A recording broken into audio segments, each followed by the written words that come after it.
আমি আজকে আসছি 1900 সালে নির্মিত একটি জমিদার বাড়িতে, যেই জমিদার বাড়িটি তৈরি করে আব্দুর রহমান খলিফা। এবং এই জমিদার বাড়িটির নাম হচ্ছে খলিফা বাড়ি নামেও পরিচিত এখন বর্তমানে আছে। তো আজকে আপনাদেরকে ঘুরে ঘুরে দেখাবো এই জমিদার বাড়ি। তো চলুন আমরা ভিতরে ঘুরে ঘুরে আপনাদেরকে দেখাই। আব্দুর রহমান খলিফা যে এখানে 500 একর জমির মালিক ছিলেন, তার ছিল সপ্তম পুত্র। সপ্তম নাম্বার পুত্রের নাম হচ্ছে আব্দুল মালিক খলিফা, যে আপনার এই বরগুনা জেলার অ্যাকাউন্টিং ছিল, মানে হিসাবরক্ষক ছিল। এবং তার চারটা পুত্র ছিল। চারটা পুত্রের 3 নম্বর পুত্র বাবু খলিফা, যে আমার খালু হয়। তো আজকের আপনাদেরকে এই ঐতিহ্যবাহী জমিদার বাড়ি। এবং আরেকটা কথা বলে দিই, আপনার আব্দুর রহমান খলিফা যার জমির পরিমাণ ছিল 500 একর। সো এই 500 একর জমিদার ছিলেন সে। এবং চলুন আজকে আমরা আস্তে আস্তে উপরেও যাব, ঘুরে ঘুরে আপনাদেরকে দেখাবো। চলুন। এই সেই রুম, যেই রুমের ছাদটা ভেঙে গেছে। এই যে এত বছর যে টিকে আছে, এরই হলো সব থেকে বড় বিষয়। তো চলুন আমরা একটু এই পেশে আপনাদেরকে দেখাই।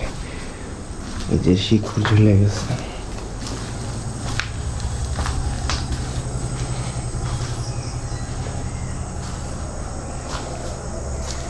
সেই আগের কালের যে এটা কি বলে, মাইট আছে। সো ওই পেশ থেকে বের হয়ে যাওয়া যায়। উপরে এটা টিন আছে। ওভারঅল অনেক সুন্দর আছে। এই বাড়ির বয়স 100 বছর। এখন পর্যন্ত এই বাড়ি দাঁড়িয়ে আছে। নানান ঝড় বৃষ্টি তারপরও এই বাড়িটা এখন দাঁড়ানো। তো চলুন আজকে আপনাদের আরেকটা জিনিস দেখাই, যেটা হলো এই ভিতরে এই বাড়ির মধ্যে আছে সিন্দুক। আছেন সিন্দুকটা সম্পর্কে আপনাদের দেখেন।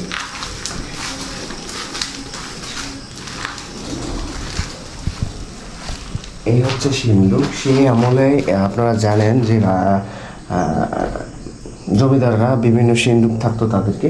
সো এই একটা সিন্দুকের মধ্যে এখন বর্তমান কিছু নাই, বাট সিন্দুকের সাইজটা অনেক বড়।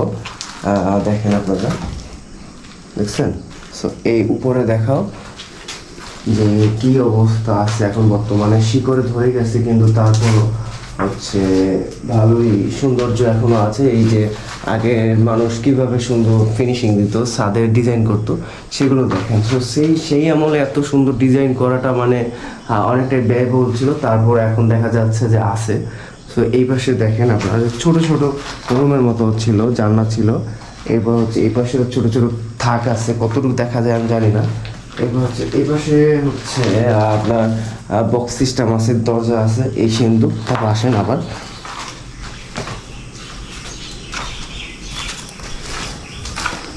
এখানে ঢোকার পরে আমরা যদি প্রথমে ঢোকার পর 3টা রুম থাকে, 1টা 2টা 3টা। তো প্রথম রুমটা নষ্ট হয়ে গেছে, দ্বিতীয় রুমটা সিন্দুক আছে, তৃতীয় রুমটাও সেম আছে। এরপর এখানে একটা সিঁড়ি আছে, সিঁড়ির পাশে একটু জায়গা আছে। তো আমরা চলেন আস্তে আস্তে আমরা উপরে যাই। সিঁড়ি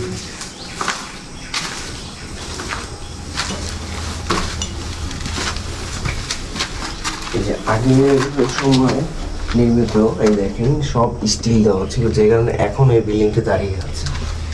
বাট এটা এখন অনেকটাই ঝুঁকিপূর্ণ। দেখো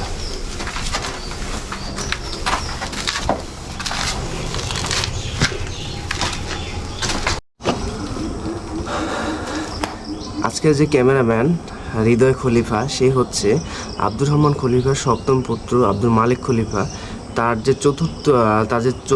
চারটি পুত্র, 3য় নম্বর যে পুত্র বাবু খলিফা, তার ছেলে হৃদয় খলিফা, যে 1 নম্বর এখন বাবু খলিফার ছেলে। তো আজকের এই পুরো ভিডিওটা ক্যামেরা ছিল এই বাবু খলিফার ছেলে হৃদয় খলিফা। তো তাকে অসংখ্য ধন্যবাদ।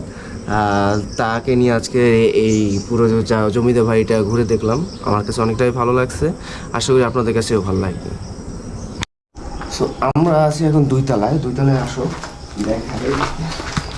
এই বিল্ডিংটা এখন অনেকটাই ঝুঁকিপূর্ণ। এই যে ফাটল ধরছে, যে কোনো সময় এটা ভেঙে যেতে পারে। চলো আমরা এই পাশে একটু দেখাই ছাদের যে ব্যালকনির ভিউটা। সঙ্গে আসো।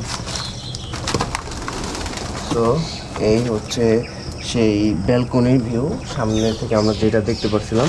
সো অনেক সুন্দর লাগতেছে। সেই আমলে যদি এইসব ডিজাইন করা হয়, মানে অনেক এগুলো অবশ্যই আমার যা মনে হয় বাইরে থেকে আনা হয়েছে। আর এর উপরে যাওয়া যায়, এখান থেকে যাওয়া যায়, কিন্তু এখান থেকে এখন যাওয়াটা অনেকটাই রিস্কি হবে। ওখান থেকে মনে হয় ভেঙে গেছে। ওখানে রুমটা কি এখন নিচে যাওয়া যায়? নিচে যাওয়া যায়, তবে এরকম মনে করো ঝুঁকিপূর্ণ। হ্যাঁ হ্যাঁ। আর আমরা কি এখন উপরে যেতে পারবো? না, উপরে এখান থেকে যাওয়া নিষেধ আছে। নিষেধ আছে, মানে অনেকটাই রিস্কি, যেহেতু উপরে দেখো ভেঙে ভেঙে গেছে সব, জলটা করে পড়তেছে। তো বিল্ডিংয়ের অবস্থা বেশি একটা এখন ভালো না, জানি না কতদিন টিকে থাকে। ওই পাশে যাওয়া যাবে? না, অবশ্যই যাওয়া যাবে না। অবশ্যই যাওয়া যাবে না, মানে আমরা এখানেই থাকতে পারবো।